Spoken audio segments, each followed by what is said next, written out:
الرجيم وما أمروا إلا ليعبدوا الله مخلصين له الدين حنفاء ويقيموا الصلاة ويؤتوا الزكاة وذلك دين القيمة. الله أكبر. بسم الله الرحمن الرحيم. قل هو الله أحد الله الصمد لم يلد ولم يولد ولم يكن له كفوا أحد. Sadaqallahul Azim. Bismillahirrahmanirrahim. Assalamualaikum warahmatullahi wabarakatuh.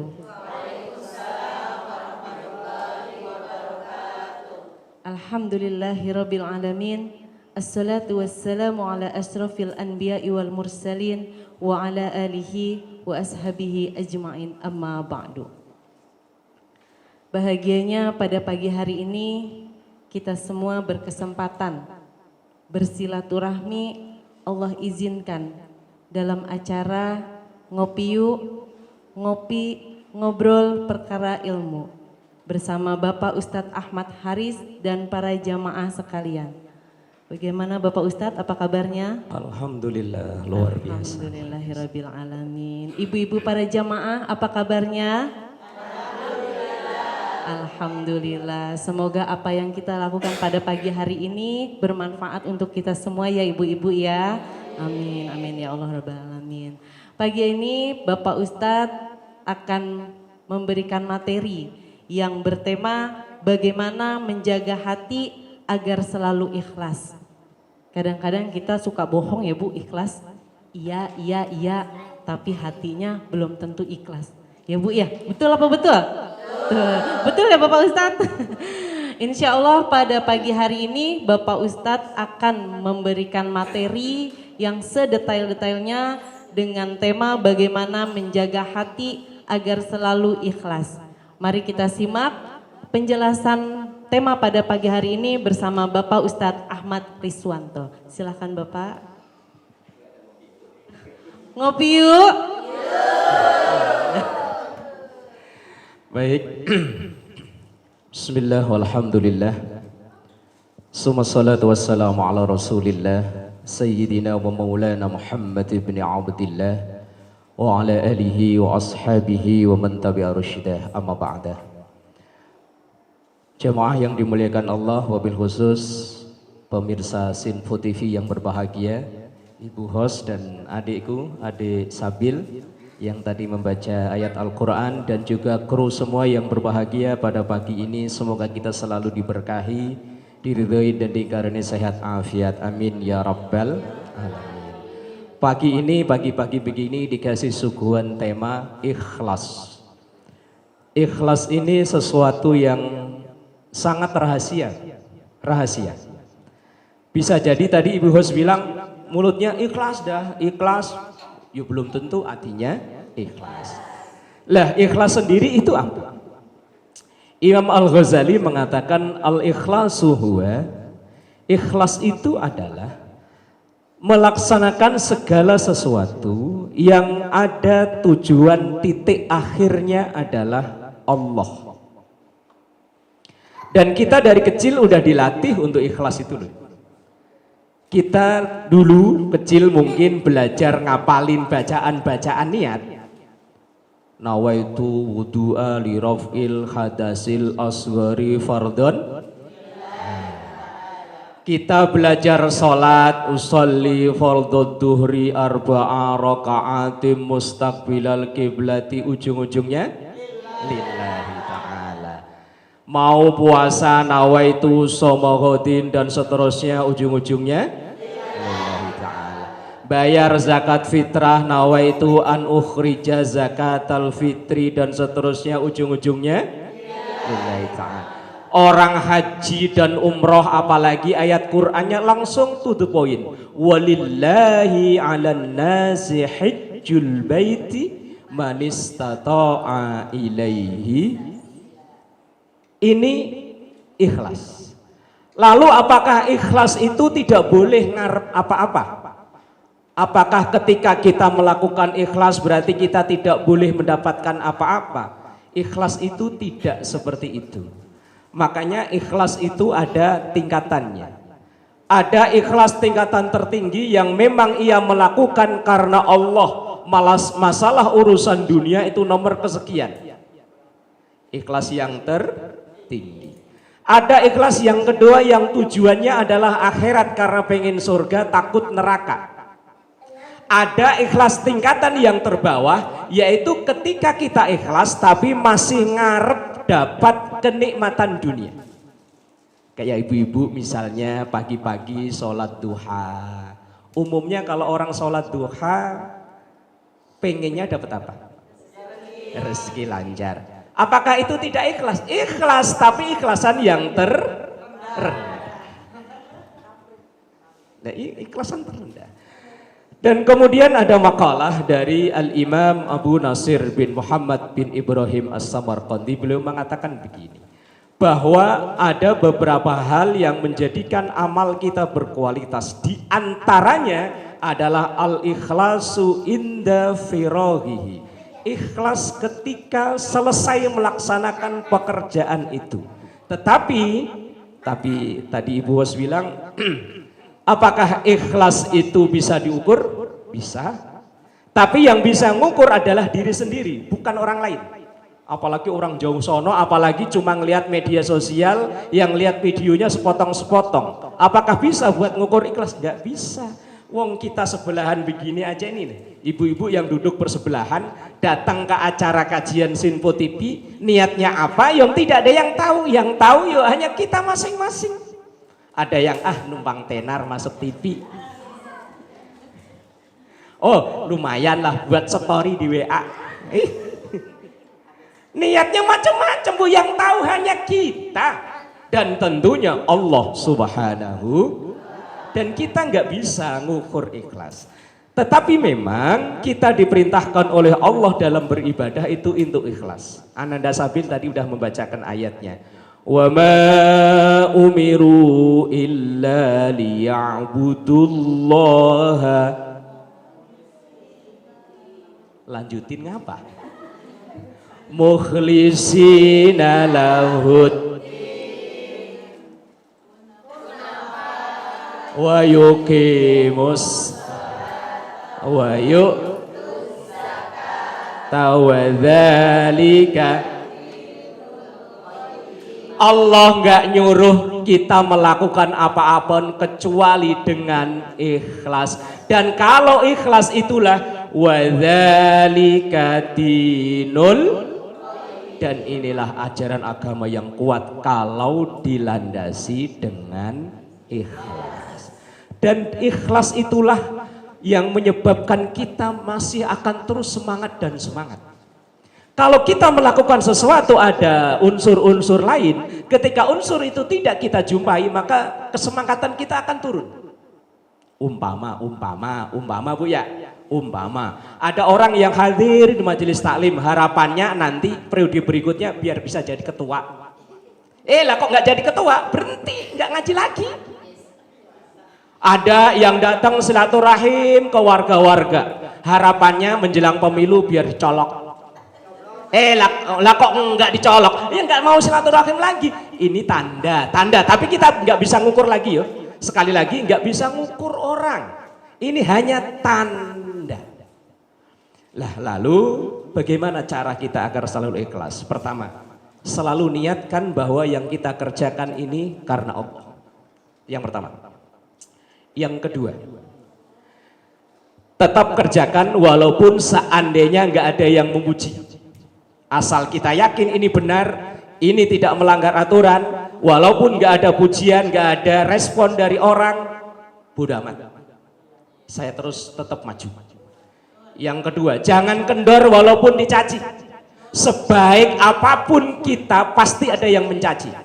Rasul sendiri ada yang nyaji, apalagi kita. Kemudian yang selanjutnya terus ambil hikmah dari setiap kejadian. Bahwa kejadian semua di muka bumi ini pasti ada sisi baiknya. Dan dari sisi baiknya itulah yang akan membuat kita menjadi ikhlas. Dan yang terakhir, untuk selalu ikhlas, sederhanakan cita-cita dan keinginan.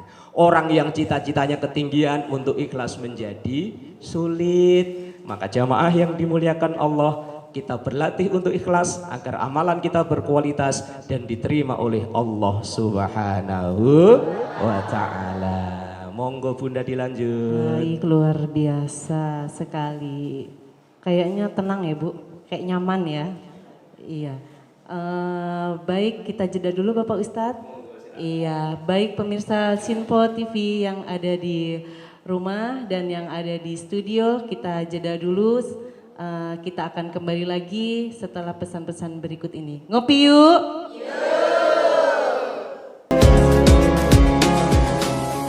Alhamdulillah, terima kasih pemirsa Sinpo TV yang ada di rumah dan ada di studio masih tetap di sini bersama kami di acara Ngopi Yuk, Ngopi Perkara Ilmu. Ngopi yuk!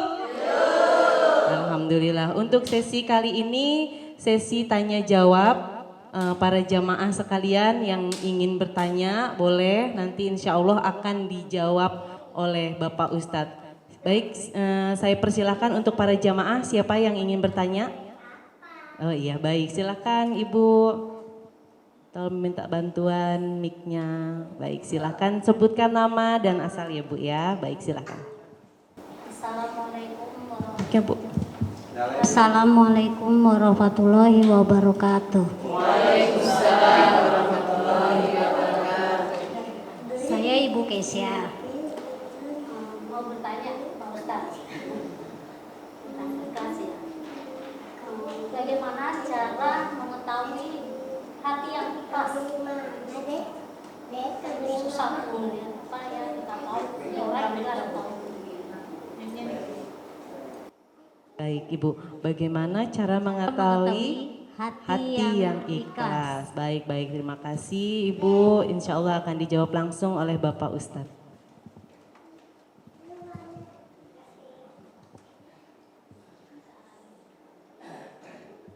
Ya, terima kasih. Baik, langsung dijawab. Ya. Bagaimana cara mengetahui agar kita ketahui kalau hati ini ikhlas apa belum? Pertama, setiap ibu melakukan pekerjaan apapun, dalam hati ini ada rasa bahagia. Itu ada tanda ikhlas. Ibu pagi-pagi datang ke Masjid Al-Muhajirin ini ngaji di Sinfo, rasanya seneng kok susah? Tanda ikhlas. Dua, ketika ibu mengerjakan sesuatu tanpa ada rasa beban sedikit pun. Nah, ketika ibu misalnya rutinitas pagi hari mengerjakan pekerjaan-pekerjaan rumah, mulai dari A sampai Z, dari anak masih tidur sampai anak tidur kembali. Ketika melaksanakan itu kira-kira ada rasa beban berat apa enggak? Yang jujur ngapa?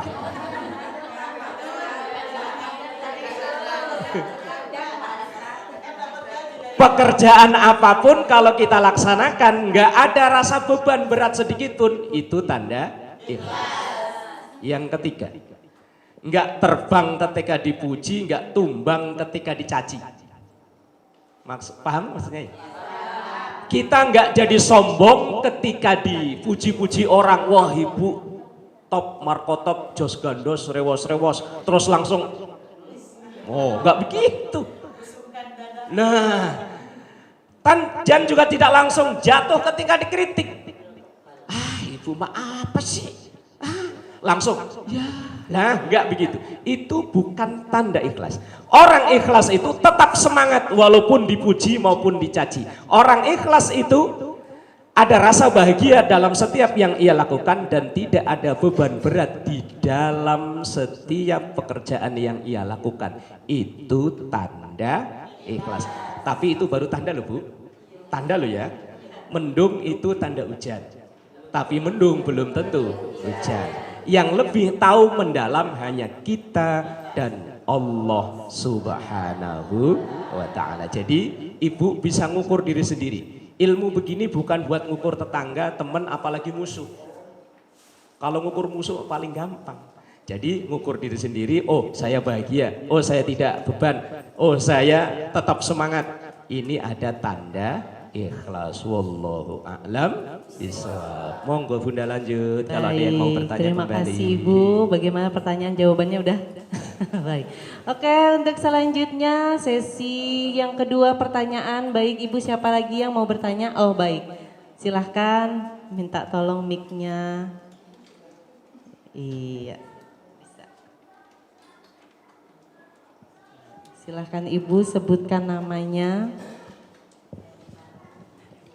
Assalamualaikum warahmatullahi wabarakatuh. Nama saya Ibu Imas dari Villa Mahkota Indah. Saya mau bertanya Pak Ustadz. Pertanyaan saya adalah, apakah disebut ikhlas ketika kita melakukan amalan tertentu untuk urusan dunia? Mohon jawabannya Pak Ustadz. Assalamualaikum warahmatullahi wabarakatuh. Waalaikumsalam warahmatullahi wabarakatuh. Baik, insya Allah dijawab ya Bu sama Bapak Ustadz. Baik, apakah kita melakukan amalan-amalan tertentu untuk mendapatkan urusan dunia? Diperbolehkan? Boleh. Tadi di awal saya katakan ikhlas itu ada 3. Tingkatan tertinggi yaitu orang yang melakukan sesuatu tujuannya hanya Allah. Mau surga, mau neraka, enggak peduli. Ada orang tingkatan begitu. Yang kedua, orang ikhlas tujuannya selain Allah masih ada tujuan surga dan neraka. Yang ketiga, orang ikhlas tapi masih ada tujuan dunia. Yaitu ketika kita berdoa supaya anak soleh, ya masih ngarep punya anak soleh. Kita berdoa supaya rezeki lancar, ya ngasep rezeki lancar. Lah ini namanya kita melakukan amalan akhirat tapi masih mengharapkan dunia. Ini boleh, walaupun tadi di awal juga ibu-ibu sudah menjawab, tingkatan ikhlas ini adalah tingkatan yang terendah. Wallahu a'lam bishawab. Monggo Bunda dilanjut. Alhamdulillah, kita jeda dulu ya Pak Ustadz, kita istirahat. Terima kasih. Kita istirahat dulu pemirsa Sinpo TV yang ada di studio dan ada di rumah. Kita akan kembali lagi di acara Ngopi Yuk, ngobrol perkara ilmu. Ngopi yuk. Alhamdulillahirrabbilalamin. Terima kasih pemirsa Sinpo TV yang ada di studio dan ada di rumah masih bersama kami di acara Ngopi Yuk, ngobrol perkara ilmu. Ngopi yuk. Alhamdulillah, terima kasih. Kita sudah ada di penghujung acara dan mudah-mudahan apa yang sudah disampaikan Bapak Ustadz bisa bermanfaat untuk kita semua dalam kehidupan sehari-hari ya ibu-ibu. Semoga kita semua selalu dalam lindungan Allah dan selalu diberikan keikhlasan dalam menjalani kehidupan sehari-hari. Amin, amin ya rabbal alamin. Sebelum saya tutup acara, insya Allah Bapak Ustadz akan menyampaikan kesimpulan materi pada pagi hari ini. Saya mohon maaf apabila saya ada kata-kata yang salah. Saya akan tutup acara ini dengan membaca hamdalah alhamdulillahirabbil alamin. Saya bersama saya Khosuri Susanti.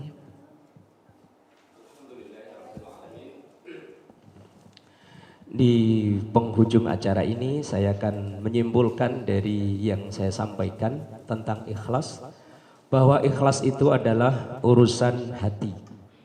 Karena ini urusan hati, maka tidak bisa untuk menilai orang lain. Ikhlas itu adalah sangat rahasia. Maka dalam Al-Quran ada surah namanya surah Al-Ikhlas, tapi di situ tidak disebut kata-kata ikhlas. Tadi Ananda Sabil membacakan surah Al-Ikhlas, tapi tidak kita jumpai kata-kata ikhlas. Maka ikhlas itu tidak bisa dinilai dari zahir dan kata-katanya, tapi ikhlas itu yang menilai adalah hati kita masing-masing dan tentunya Allah Subhanahu wa ta'ala. Dan ikhlas itu bisa dilatih diantaranya dengan yang saya sampaikan tadi, dengan terus tambahan kita menerima segala apa yang kita kerjakan dan terjadi, dan merelakan yang sudah pergi, menerima yang datang dan merelakan yang pergi, dan juga kita sederhanakan cita-cita dan keinginan. Orang yang terlalu muluk-muluk dalam keinginan dan cita-cita, maka potensi untuk kecewa akan semakin besar, potensi untuk tidak ikhlas maka akan semakin besar. Maka dari itu jamaah dan semua pemirsa Sinfo TV yang berbahagia, karena ini adalah sekali lagi urusan hati, kita tidak bisa mengatakan orang lain itu ikhlas atau tidak. Maka ini adalah untuk menilai hati kita dan diri kita. Dan salah satu syarat amal kita diterima oleh Allah Subhanahu wa taala apabila ada keikhlasan dalam amal tersebut. Ikhlas bukan berarti kita tidak boleh mendapat apa-apa dalam urusan dunia. Sekelas kita yang orang awam seperti ini, tentunya karena kita dalam doa kita Rabbana atina fid dunya hasanah wa fil akhirati hasanah wa qina adzabannar. Kita pengen nikmat dunia dan juga nikmat akhirat. Nikmat akhirat itu kita peroleh dengan ikhlas sebagai tujuan akhir dari setiap kita ibadah, tetapi juga kita pengen nikmat dunia dari, kalau bahasa kita, bonus dari akhirat yang kita kejar. Kita melaksanakan duha, tujuan kita memang ridho Allah, tapi bonus Allah berupa rizki lancar. Kita rajin doa mohon anak soleh, memang yang kita kejar adalah ridho Allah, tapi bonusnya kita punya anak soleh. Dan juga begitu dengan urusan-urusan yang lainnya. Jadi kalau ada yang mendefinisikan ikhlas itu tidak boleh mendapatkan apa-apa, untuk kelas kita orang awam tidak seperti itu. Memang kalau dalam kelas orang-orang tertentu untuk surga dan neraka aja mereka nggak butuh. Saya beribadah bukan karena mengharap surga Allah, bukan karena takut nerakanya Allah, yang saya harap hanya Allah. Tapi ini bukan kelas kita, kita belum nyampe untuk ke sana. Kemudian kelas yang kedua tadi, ada orang yang mengharap hanya surga dan neraka, dunia nggak butuh, bukan kelas kita juga. Wong kita masih di dunia, masih butuh macam-macam dengan urusan dunia. Wabtaghi fima ataqallah daral akhirah wala tansa nasibaka minad dunya. Carilah akhirat tapi jangan lupa jatahmu di dunia. Wong kita di dunia ini ya butuh dunia. Ad-dunya mazra'atul akhirah. Dunia ini adalah ladang tempat menanam untuk kita nanti memperoleh akhirat. Semoga kita termasuk hamba-hamba Allah yang ikhlas ya Rabbal alamin. Bismillahirrahmanirrahim. Allahumma inna nas'aluka ilman nafi'a wa fahman wasi'a wa amalan mutaqabbala wa rizqan katsiran halalan tayyiban mubaraka wa waladan salihah. Rabbana atina fid dunya hasanah wa fil akhirati hasanah wa qina adzabannar walhamdulillahi rabbil alamin. Astaghfirullah Rabbal baraya, astaghfirullah minal khataya, astaghfirullah baraya, astaghfirullah minal khataya.